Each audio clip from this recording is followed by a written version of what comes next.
4 दिन पहले जब शेगांव पुलिस स्टेशन अंतर्गत सांखरा में एक महिला ने फांसी लगाकर आत्महत्या कर ली थी। इस मामले की जांच चल ही रही थी, तब महिला के परिवार में पिता और बहन ने आरोप लगाया कि मृत महिला मयूरी और सांखरा के महेश के बीच प्रेम संबंध थे, जिससे वह गर्भवती हो गई थी। इसके बाद महेश ने उस पर गर्भपात कराने का दबाव बनाया। परिवार के विरोध के बाद महेश ने डॉक्टर विश्वास पर मयूरी से शादी करने के 2 दिन बाद ही गर्भपात कराने का आरोप लगाया था। इसके आधार पर पुलिस विभाग शेगांव पीएसआई सुमित कामले, पुलिस सिपाही ज्ञानेश्वर केकन, स्वास्थ्य विभाग के taluka medical officer Warora Borkar, deputy tehsildar Lokhande, drug निर्माण अधिकारी अश्विनी गेडाम, शेगांव पीएचसी के doctor Shaikh, doctor Jhade, doctor Bobde की टीम ने मामले में शामिल फर्जी डॉक्टर विश्वास के फर्जी क्लिनिक पर छापा मारा और अवैध दवाइयों का स्टॉक, सर्जिकल उपकरण और मानव उत्तेजना बढ़ाने वाली प्रतिबंधित दवाएं जब्त की। उन्होंने शेगांव पुलिस में शिकायत दर्ज कराई। जब शेगांव पुलिस ने जांच शुरू की तो पता चला कि डॉक्टर विश्वास शेगांव से फरार हो गए। इसके आधार पर शेगांव पुलिस ने डॉक्टर विश्वास को फरार घोषित कर आगे की जांच शुरू की है। जिस समय पूरी जांच शुरू थी उस समय डॉक्टर विश्वास उनके अस्पताल में मौजूद था। पंचनामा पूर्ण होने के बाद वहां से वह फरार होने से वह स्वयं फरार हुआ, ये इसके पीछे किसी का हाथ है, ऐसी चर्चाएं शेगांव परिसर में रंगने लगी है। अब देखना यह है कि शेगांव पुलिस इस ओर किस प्रकार कार्रवाई करती है। इस संदर्भ में पुलिस स्टेशन शेगांव बुद्रुक के थानेदार योगेंद्र सिंह यादव ने जानकारी दी। पोलीस स्टेशन शेगांव अंतर्गत दिनांक 2 तारखेला 2:30 दरम्यान दुपारी एक अनोळखी महिलेचा गळफास घेऊन साखरा राजापूर आणि वडगाव रस्त्याच्या शिवपांधन रस्ता आतमध्ये हँगिंग आम्हाला बॉडी मिळाली होती। त्या अनुषंगाने विचारपूस आणि सर्व माहिती घेतली असता नंतर त्या अनोळखी मृत महिलेचं नाव सुपारे खेक, मयुरी सुपारे खेक, तालुका समुद्रपूर, पोलीस स्टेशन गिरड येथील होती। त्यानंतर त्यांची ओळख पटल्यानंतर आम्ही त्यांच्या घरच्यांना संपर्क करून सर्व माहिती घेतली असता असं आमच्या तपासात निदर्शनास आला की तिचा गर्भपात केला होता आणि लग्न करून गर्भपात केला होता। त्या अनुषंगाने तिनं हँगिंग केली असली, त्या अन्वये आम्ही गुन्हा दाखल केला होता।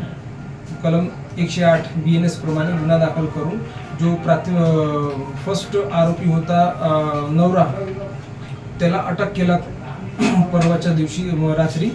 आणि नंतर तपासात असं निष्पन्न झाला की माहितीप्रमाणे तिनं गर्भपात इथं शेगाव येथील डॉक्टर विश्वास करे केला होता। त्या अनुषंगाने आम्ही पुढे जाऊन महसूल विभाग आणि आरोग्य विभागाची मदत घेऊन आज रोजी त्याच केसप्रमाणे आज त्यांच्यावर रेड करण्यात आली आणि भरपूर गोळ्यांचे साठा जप्त करण्यात आलेला आहे। पुढील आरोग्य विभाग हे फिर्याद दिल्यानंतर त्यांच्यावर FIR नोंद करण्यात येणार आहे आणि पुढील कारवाई त्याच गुन्ह्यामध्ये जे महिला मृत पावली होती त्या गुन्ह्यामध्ये पण कारवाई आम्ही करणार आहे। धन्यवाद। डॉक्टर विश्वास यांच्याकडे आपल्या पथकाने कारवाई केली, काय नेमकं त्याची तक्रार होती आणि कशा पद्धतीची कारवाई झाली? जिल्हा आरोग्य अधिकारी यांच्या सूचनेनुसार आम्ही आज शेगाव इथे दिनांक 4 ऑगस्ट रोजी आम्हाला माहीत झालं होतं, तर आम्ही डॉक्टर झाडे व डॉक्टर विश्वास यांच्याकडे धाड टाकली।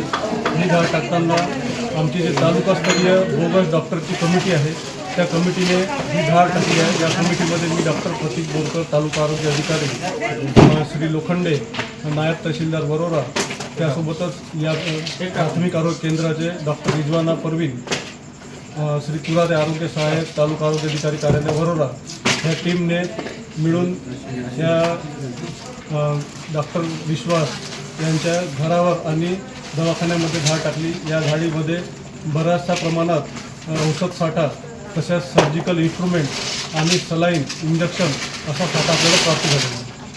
साहेब, हा जो प्रकार आहे गेल्या अनेक दिवसापासून सुरू आहे। जून 2025 याबाबतचा अहवाल प्राथमिक आरोग्य केंद्राच्या मार्फत पाठवण्यात आला होता। एवढी दिरंगाई का करण्यात आली, म्हणजे का झाली? काय यामध्ये दिरंगाई करण्यात आली नाही।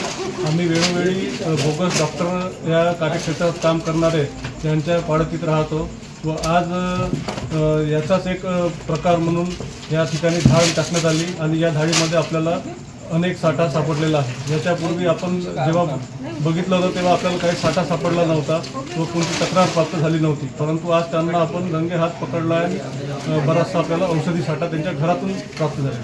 काय गुन्हे दाखल होतील आणि याच्यातून त्याला अटक होणार आहे का? आता सध्या FIR नोंदवण्याची हे चालू आहे, प्रोसिजर चालू आहे आणि FIRमध्ये जे काही कलम आहेत या संबंधित ते कलम लावून आपण त्याच्यावर पुढील कारवाई करू.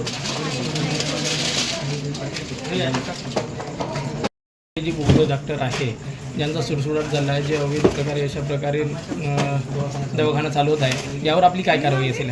यावर आमची जसं आम्हाला सूचना मिळते कुठं बोगस डॉक्टर आहे तर आमची टीम आहे ती त्या बोगस डॉक्टरकडे जाऊन धाड मारते. याच्या आधीसुद्धा आपण तालुक्यामध्ये 2 बोगस डॉक्टरवर धाड मारलेले आहे. खांबाड्यामध्ये डॉक्टर मंडल यांच्यावरसुद्धा धाड मारली होती आणि ते आता त्यांच्यावर पोलीस कारवाई आणि कोर्ट केस चालू आहे. त्यानंतर असे वेळोवेळी जे आपल्याला माहिती प्राप्त होतात त्या माहितीनुसार आपण त्यांच्यावर धाड मारतो. CTV के लिए प्रतिनिधि जावेद शेख की रिपोर्ट।